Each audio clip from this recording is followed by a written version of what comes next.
Alright guys, you guys have had a kind of hell of a year leading up to this. You're hitting the East Coast pretty hard. How's it treating you? It's been good. We did 7 shows with Trey, which was great. And it seems every time we come out here, we get better crowds, you know. A few more people, yeah. Bunch of new venues? Yeah, you know, we're always checking out new rooms or whatever, you know. Sometimes for better or for worse. But yeah, we're kind of just blazing our trail out here. Kind of like I feel like we're exploring or something, you know. Bushwhacking sometimes, but no, it's good fun, you know. Everybody out here is it's lots of fun, man. It's almost too much fun.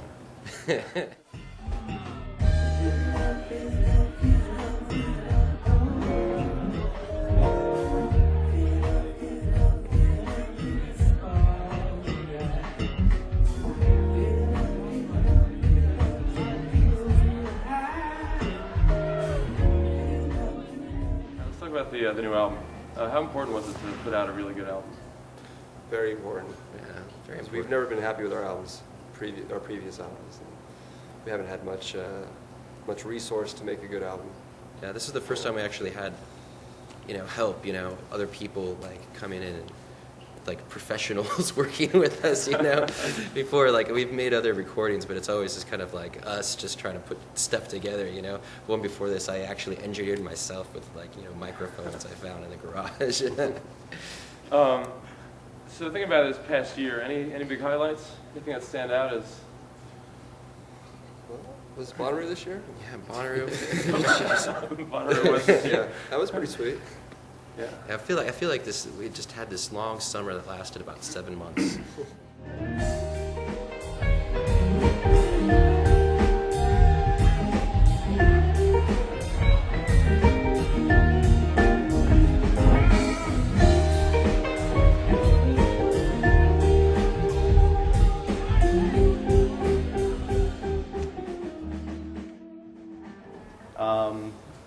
I don't know if you guys have heard about it, but the internet is really big.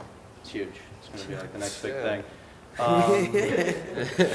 What have you guys had any sort of conscious effort to push things out over the internet to kind of get some traction with fans that way? We've always done that. It's been our number one and only tool for the longest time, especially when we were first starting to tour. It was the only way that, because we didn't have any like record distribution or anything like that, and the 3 people that would show up at whatever bar we were in Indiana, wherever, were from the internet people that heard it. So it'd be kind of a trip because you come out there and people would be requesting songs on the other side of the country, and that wouldn't be possible without the internet. Right. It's pretty huge. Yeah. That internet. Yeah. It's taken off. Yeah.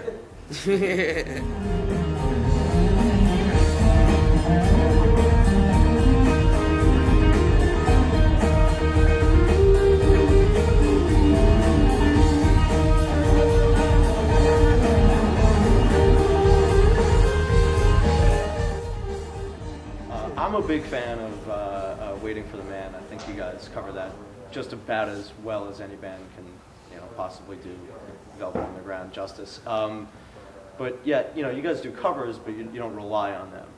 Is that something that you guys? We've never been very good at covers. Yeah. We'd be like the worst cover band in the world. You should have heard our Sweet Child of Mine. Yeah. It was like elevator music from hell. But what happens is once in a while Trevor started it. We get a few covers that we do nail, and then we end up playing those for years. Okay. And then it's like it kind of becomes our song at a certain point, Right. Or we'll learn one, and then it'll be such great effort that we'll be so exhausted that we'll just promptly play it once and forget it. Yeah.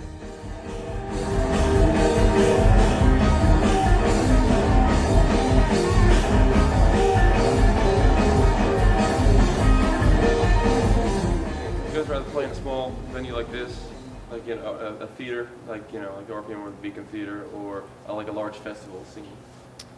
Theaters, I guess, are the best, I think. Yeah. Don't you guys say? Well, we're happy to play wherever anybody will listen to us. Yeah, for us, like this point, it's like, the more people, the merrier. Like, if we can get people out, that's great.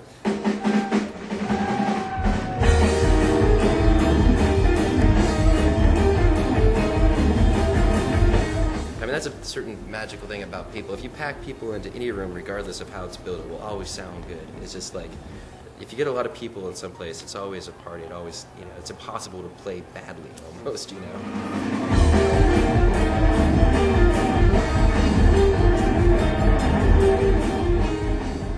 So that's all I want. I just want to have a room full of people, regardless of the size. Where do you guys want to see yourself next year?